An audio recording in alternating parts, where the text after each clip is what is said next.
नमस्कार, आप देख रहे हैं आज तक डिजिटल और मैं हूं आपके साथ अनूप आकाश वर्मा और मेरे साथ हैं अंजलि इस्टवाल। अंजलि, बहुत-बहुत स्वागत है आपका। Thank you. और एक खबर है अंजलि जो निकल कर सामने आई है। खबर ये है कि दिमित्री मेदवेदेव और विक्टोरिया नुलैंड अमेरिका और रूस के बीच में एक मुलाकात का दावा एक खबर के माध्यम से किया जा रहा है। और इस खबर के ज़रिए ये बताने की कोशिश की जा रही है कि रूस यूक्रेन जंग के बीच एक मुलाकात अहम लेवल पर हुई है, अमेरिका और रूस के लेवल पर, और उस मुलाकात के मायने को युद्ध से जोड़कर देखा जा रहा है। लेकिन वास्तविकता ये है कि इस खबर पर ही सवाल है। ये खबर कहाँ से आई है? पहले तो ये समझ लें, ये टेलीग्राम के चैनल्स पर चल रही थी। ठीक है।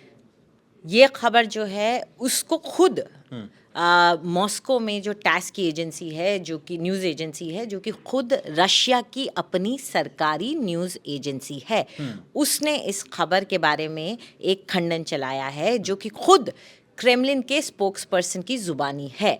और अगर आपको हम उस जो उन्होंने खंडन चलाया है, अगर उसको बताने की थोड़ी कोशिश करते, तो उसमें उन्होंने क्लियरली कहा है कि ये गलत खबर है। कैसे? उन्होंने इस शब्द का भी इस्तेमाल किया है जिसे मैं जो अक्सर हम खबरों जो गलत होती है उनके लिए कहा जाता है वो फेक न्यूज़ है। हाँ। हाँ। उन्होंने कहा the number of fake reports on Telegram channels has exceeded the volume of truthful information.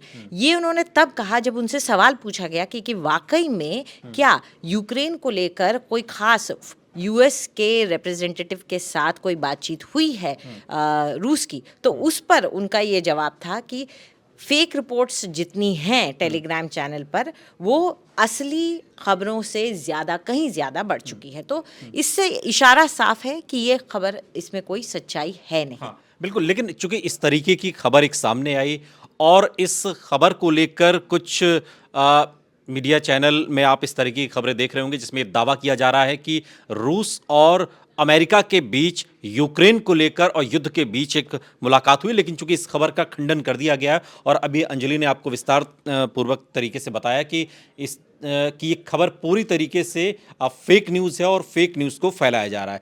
लेकिन अंजलि, फिर हम दो कदम पीछे चलना होगा हमें, और जब हम दो कदम पीछे चलने की बात करते हैं तो हम पिछले साल फरवरी में चले जाते हैं।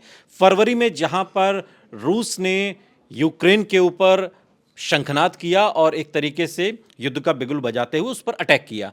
आज 10-11 महीने बीतने को हैं, एक साल लब्बल हुआ इसका ये कि एक साल होने वाला है युद्ध को। लेकिन अभी भी युद्ध उस मुहाने पर आकर खड़ा हुआ है जहां पर हम अगर किसी को हठधर्मी कह रहे हैं तो वो जेलेंस्की हैं, जिन्हें शुरुआत में नहीं कहा जा रहा था। देखिए, ज़ेलेंस्की जो हैं वो बातचीत करने के लिए तैयार हैं नहीं। वो साफ वो रवैया अपनाते रहे हैं। उनका कहना है कि अगर हमको रूस से बात करनी है तो पहले रूस को पीछे हटना होगा। अगर उधर अगर आप पुतिन का रवैया देखें, फिलहाल पुतिन की तरफ से जो सीज़ फायर की गई थी 36 घंटे की, उन्होंने कहा कि एक ऑर्थोडॉक्स क्रिसमस होता है जो कि 6 और 7 जनवरी को मनाया जाता है, जो 25 दिसंबर वाला होता है वो नहीं है, क्योंकि यूक्रेन और रशिया में ऑर्थोडॉक्स चर्च को फॉलो किया जाता है। उस दौरान उन्होंने कहा कि चलिए हम सीज़ फायर करेंगे और इस दौरान हम गोलीबारी नहीं करेंगे। वो भी ज़ेलेंस्की ने रिजेक्ट कर दिया था। उन्होंने कहा कि ये तो तरीका है इन लोगों का, हम लोगों को बेवकूफ़ बनाने का, और इस दौरान वो अमेरिका ने कहा कि वो एक ऑक्सीजन लेने की कोशिश कर रहे हैं, सांस भरने की, क्योंकि वो हाँफने लग गए हैं, इसलिए वो सांस भरने की कोशिश कर रहे हैं। तो इससे साफ है कि ज़ेलेंस्की का रवैया तो ऐसा है नहीं कि वो बातचीत करना चाह रहे हैं। रूस का भले ही अभी दिखता है कभी कभार रवैया। रूस ने तो कई बार विश्व के पटल पर भी और तमाम मंचों से राष्ट्रपति पुतिन ने इस बात का जिक्र किया कि हाँ, बातचीत की टेबल पर आना चाहिए। हालांकि वो उसकी एक कूटनीतिक समाधान की बात करते हैं, एक डिप्लोमेटिक समाधान की बात करते हैं, लेकिन फिर भी जो हठधर्मिता जेलेंस्की की है, इसके पीछे की एक बड़ी वजह क्या अमेरिका है? अमेरिका उसे हथियार दे रहा है, अमेरिका उसके साथ खड़ा है, लेकिन जब बात उस लेवल पर आ जाएगी जिसे सबसे खतरनाक कहा जाता है, वहां पर उसकी भूमिका क्या होगी वो एक अलग विषय है। लेकिन एक बड़ी वजह अमेरिका है इस पूरे युद्ध के इतने दिन तक खींचने की। अमेरिका और नेटो का पूरा सपोर्ट जेलेंस्की को है पैसे के तौर पे और डिफेंस आर्म्स के तौर पर। एक चीज़ आपको समझनी होगी कि पुतिन ने भी साफ किया है कि अगर पुतिन का क्या कहना है, उसके लिए ये वॉर यूक्रेन और उसके बीच में नहीं है। यूक्रेन को तो वो अपना मानता है, उसका कहना है ये मेरा ये एरिया है, ये यहाँ रशियन स्पीकिंग लोग भी रहते हैं, इसलिए इसमें से ये पोर्शन मेरा है। लेकिन उसका ये मानना है कि ये दरअसल पश्चिमी देशों और नेटो और उसके बीच की लड़ाई है, रूस के बीच की लड़ाई है। तो यहाँ पर रूस ने जो लाइंस ड्रॉ कर दी हैं कि ये अगर आप लांघोगे तो आप मेरे से, शुरू में याद है बहुत जोर जोर से वो पश्चिम के देशों को आगाह करते रहते थे कि अगर तुमने ये कर दिया तो ठीक नहीं होगा। तो वो लाइनें अमेरिका और नेटो भी क्रॉस नहीं करता है, लेकिन अपनी तरफ से पैसे पूरे भेजता है। वो डायरेक्टली उसको वैसी वाली आर्म्स नहीं देता है जिससे वो अमेरिका के सॉरी माफ कीजिएगा रूस पर हमला कर सके यूक्रेन। ऐसा क्यों नहीं दे देता है जो सीधा लंबी मार करे और सीधा मॉस्को पे रूस तो ये भी कह रहा है कि उनको जो हथियार दिए जा रहे हैं वो तो उसका मुकाबला करने के लिए हमारे पास हथियार हैं, और तरीके से कबाड़ शब्द का इस्तेमाल किया कि अमेरिका वेपन्स है ना, वो ऐसे वेपन्स हैं जो 40-50 साल पुराने हथियार दिए और डिफेंसिव है उनका। देखिए अभी ब्रैडली आर्मर्ड व्हीकल की खबर आई थी कि अमेरिका अपनी तरफ से ब्रैडली आर्मर्ड व्हीकल दे रहा है। वहीं जो फ्रांस है उसने भी अपनी तरफ से कुछ आर्मर्ड व्हीकल्स देने की बात कही, और जर्मनी ने भी अपनी तरफ से कही। इन तीनों ने ही अपने वो टैंक्स देने की बात नहीं की जो मारक क्षमता ज़्यादा रखते हैं, जो एक्चुअली में डिफेंसिव नहीं। आर्मर्ड व्हीकल क्या है कि आप उनमें गन्स तो फिटेड होती हैं, लेकिन ऐसी कोई उनका काम गोली चलाना नहीं होता, बमबारी करना नहीं होता। उनका काम होता है लोगों को एक जगह से दूसरी जगह ले जाना, एक आर्मर्ड एक प्रोटेक्शन के साथ। तो यहाँ जो अमेरिका भी कर रहा है वो ये है कि एक प्रोटेक्शन दे रहा है डिफेंड करने के लिए, रक्षात्मक रवैया अपनाए रखने के लिए, लेकिन अटैक करने की कैपेबिलिटी यूक्रेन को नहीं दे रहा। लेकिन एक जो दावा अमेरिका की तरफ से किया जा रहा है बार बार तमाम मंचों से, और कि रूस के हथियार भी खत्म हो रहे हैं, रूस की जो ताकत है वो भी घट रही है। अमेरिका का तो यहाँ तक दावा है कि 75% जो हथियारों का जखीरा है उनका, उसका 75% भाग तो इस युद्ध में अब तक खत्म हो चुका है। इस तरीके के दावे जब अमेरिका के स्तर पर किए जाते हैं तो वो क्या मैसेज देने की कोशिश करते हैं? वो जाहिर तौर पे जब बाइडेन से भी पूछा गया था सीज फायर के बारे में, तो उन्होंने पहली बात यही कही थी कि ये तो ऑक्सीजन लेने की कोशिश कर रहा है। जैसे मैंने पहले भी कहा कि हार चुका है, वो थक चुका है, और उसको अब थोड़ा सा सांस लेने की ज़रूरत है ताकि वो रिकूप कर सके और दोबारा से रीस्ट्रैटेजाइज कर सके। तो ये तो वो मानते हैं, और सबको पता ही है कि इस वक्त पुतिन की हालत या रूस की हालत अभी कुछ खास अच्छी नहीं है। जो अटैक उनके ऊपर न्यू ईयर के दौरान हुआ, जो यूक्रेन ने उन पर किया है, वो दावा करते हैं कि उन पे 89 लोगों की ही सिर्फ तो बदले में फिर वो भी तो कह रहे हैं कि 600 लोगों को हमने फिर मारा, पर उसका सबूत दिया। और दूसरी बात ये, उन्होंने ये डिनाई नहीं किया कि यूक्रेन ने उनके ऊपर हमला किया, और यूक्रेन जो कह रहा है वो 400 का आंकड़ा बता रहा है। आप ये सोचिए कि बैरक्स थे जहाँ पर सो रहे थे लोग, तो जाहिर तौर पे वहाँ पे बहुत बड़ा नुकसान उनको हुआ होगा। एम्युनिशन छोड़िए, सब उन एम्युनिशन को चलाने के लिए कौन चाहिए होते हैं? इंसान।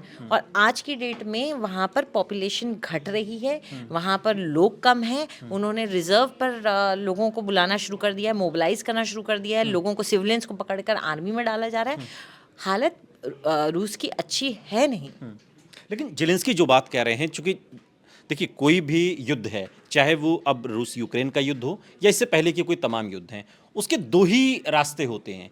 एक रास्ता होता है कि आप युद्ध में उसे पूरी तरीके से जीत कर अपना बना लीजिए, और दूसरा रास्ता होता है बातचीत का। अभी तक जो तस्वीर उभर रही है अंजलि, उसमें जो दूसरा रास्ता है जिसमें बातचीत की टेबल का रास्ता और बड़े से बड़ा युद्ध बातचीत पर आता है, या फिर वो महाभारत की तरह खत्म हो जाता है जो हमारे यहाँ हुआ। बातचीत की अगर बात आ रही तो जेलेंस्की जो बात कह रहे हैं कि भाई आप पहले पीछे हटिए, जिस पर आपने कब्जा किया है, जो आपने हमारी ज़मीन को अपना बनाया, उससे आप पीछे हटिए, तब हम बातचीत करेंगे। रूस कहता है कि नहीं, पहले आप बातचीत करिए, फिर तमाम विषयों पर बात होगी। तो ऐसे तो न वो एक कदम पीछे हटेंगे, ना ये एक कदम आगे बढ़ेंगे, तो फिर मिलेंगे कैसे? मुश्किल है, लेकिन ऐसे में मीडिएशन ही एक तरीका है, जिसके लिए बार बार आप देखिए, जब भारत की तरफ से कुछ बातें कही गई थी, पीएम मोदी ने कहा था this is not an era of war, this is an era of dialogue diplomacy. उस दौरान भी यूरोपीय देशों ने और अमेरिका ने भारत की तरफ बड़ी उम्मीद के साथ देखा था और कहा था कि यही बात सही है। तो मीडिएशन ही एक ज़रिया है जिससे दोनों देशों को एक टेबल पर लाकर बातचीत की जा सकती है, जिसमें कौन अहम रोल प्ले कर सकते हैं। पहले हैं टर्की। टर्की क्यों? क्योंकि अभी-अभी सीरिया के साथ एक जो थोड़ा बहुत उनका नॉर्मलाइज हुआ है रिलेशनशिप, उसमें पुतिन का बड़ा हाथ रहा है। अच्छा। पुतिन ने एक तरीके से दोस्त की तरह नजर आया है वो टर्की का, और ऐसे में भरोसा है पुतिन को एर्दोगान पर एर्दोगान की अपनी मुश्किलें हैं। क्यों? क्योंकि उनका इंटरनल इलेक्शंस आने वाले हैं, तो उनको बिल्कुल, उस पर फोकस जाहिर। करना है। दूसरा है भारत, और भारत के लिए इन चीज़ों में घुसना क्या वाजिब है? भारत भारत क्योंकि दोस्त तो पुतिन का मतलब रूस का है ना। वही वही इसी ओर मैं आपको ला रहा था, क्योंकि रूस के साथ भारत की दोस्ती का अपना एक एक इतिहास है और बहुत लंबा दशकों पुराना इतिहास है। क्या भारत को या प्रधानमंत्री मोदी को या मोदी के नेतृत्व में जब हिंदुस्तान को हम विश्व के पटल पर देखते हैं, क्या आप उसमें एक भूमिका देखती हैं जहां पर भारत इसकी अगुवाई करे शांति की ओर बढ़ते हुए समाधान की? देखिए, भारत या कोई भी देश हाँ। इसमें तभी आ सकता है जब दोनों देश उसको इनवाइट करेंगे। क्योंकि कोई भी जो दो क्योंकि देशों एक के पहल बीच मोदी ने तो की थी, एक पहल इंटरनेशनल फोरम पर। उन्होंने अपनी तरफ से बस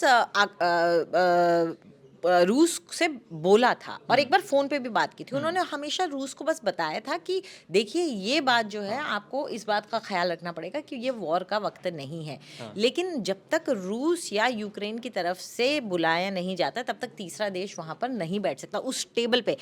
इस टेबल पे सिर्फ वही दो लोग बैठ सकते हैं जिनके बीच में झगड़ा हो रहा है, और तीसरा वही बैठेगा जिसको बुलाया जिसको बुलाया जाएगा। इससे मैं वापस आती हूँ उस बात पे जो जिससे हमने शुरुआत की थी, कि जब टेबल पे बातचीत हो रही है यूक्रेन वॉर की, तो बिना यूक्रेन के कैसे होगी? अमेरिका और रूस बैठ के अगर बात कर भी लेते हैं और कुछ इनके बीच में बन भी जाता है, तो क्या बनेगा? अगर जेलेंस्की अगर उसमें यूक्रेन नहीं है या रूस नहीं है, तो फिर जाहिर तौर पे ये तो बात सही है, लेकिन बात तो नहीं बनेगी ना। लेकिन सवाल ये है, आखिर में ये सवाल है जिससे हमने शुरुआत की थी, मैं उसी पर आ रहा हूँ कि इस तरह की खबरें प्लांट करने के पीछे का मोटिव क्या है, उद्देश्य क्या है इस तरह की खबरें, और ये खबरें कौन प्लांट कर रहा है? देखिए, टेलीग्राम पे तो खबरें ऐसी बहुत सी आती रहती हैं। टेलीग्राम पर बहुत सी ऐसी खबरें अक्सर, लेकिन आज की डेट का प्रॉब्लम ये है कि ज़्यादातर रिपोर्टर्स को हर प्लेटफॉर्म पर नज़र रखनी पड़ती है, चाहे वो ट्विटर हो, टेलीग्राम हो, फेसबुक हो, जहाँ से भी आ रही हो। और टेलीग्राम एक सोर्स बन के उभरा है जहाँ से बहुत सी खबरें रूस की और यूक्रेन की वॉर की आती रहती हैं, इसलिए रिपोर्टर्स उसको फॉलो करते हैं। लेकिन वहाँ पे अगर कोई खबर उछाल दी जाती है, और वो किसी भी वेस्टेड इंटरेस्ट की तरफ से हो सकती है, कोई अपना कुछ भी फॉलोइंग बढ़ाने के लिए कर रहा हो, कुछ भी हो, कोई भी, या इनकी भी अपनी एजेंसीज काम करती रहती हैं दोनों देशों की। फेक न्यूज़ की संभावना बहुत ज़्यादा रहती है। पड़ता है, तो वही हुआ है। और वो खबर उछली है जिसको लोगों ने उठाया है, वहाँ स्पोक्स पर्सन ने डिनाई किया है कि टेलीग्राम तो फेक न्यूज़ का एक जरिया बन गया। एक तरह से उन्होंने ये कहा है, और उन्होंने कह दिया है कि ऐसा मैं कुछ नहीं कह सकता, इसको मैं कंफर्म नहीं कर सकता हूँ। बिल्कुल, बहुत बहुत शुक्रिया अंजलि इस तमाम जानकारी के लिए। तो बहुत सीधी सी बात है कि आप किसी भी बहकावे में मत आइए। रूस और अमेरिका के बीच ऐसी कोई, ना तो उनके प्रतिनिधियों की कोई मुलाकात हुई है, ना कोई बातचीत हुई है इस बारे में। बात बता दूं इससे पहले आप रैप करें। चलिए, जिन लोगों के बारे में बात हो रही है कि इनकी मुलाकात हुई, अगर आप विक्टोरिया न्यूलैंड के ट्विटर को देखिए, तो 10 घंटे पहले, अभी जो हम बात कर रहे हैं, तो मान लीजिए उससे 10-11 घंटे, चलिए 15 घंटे भी लगा दिए पहले, उन्होंने एक पोस्ट डाला है ट्विटर पे जिसमें कनाडा की वाइस प्राइम मिनिस्टर वहाँ आई हुई हैं और उनसे वो मुलाकात कर रही हैं। ठीक है, ये कैसे संभव है? ये हाँ, तो भाई, जब वो वहाँ मौजूद हैं, वहाँ मुलाकात कर रही हैं, तो किस तरीके से उनका नाम लेके कहा जा रहा है कि मेरे ख्याल से वो कह रहे हैं कि टर्की में मुलाकात हुई, अंकारा में, तो कैसे है मुमकिन? बिल्कुल, इसीलिए हम कह रहे हैं कि ये खबर पूरी तरीके से फर्जी है। जहाँ भी, जिस भी प्लेटफॉर्म पर दिखाई जा रही है, जहाँ पर भी आप इस खबर को देख रहे हैं, पढ़ रहे हैं, आप इसको समझ लीजिए कि ऐसी कोई मुलाकात रूस और अमेरिका के बीच या उनके प्रतिनिधियों की नहीं हुई है, खासकर यूक्रेन के संदर्भ में। और ऐसी कोई खबर अगर कहीं दिख रही है, तो वो खबर पूरी तरीके से फर्जी है। यहाँ रुक रहे हैं, लेकिन आप कहीं जाइएगा नहीं, बने रहिए हमारे साथ, देखते रहिए आज तक डिजिटल।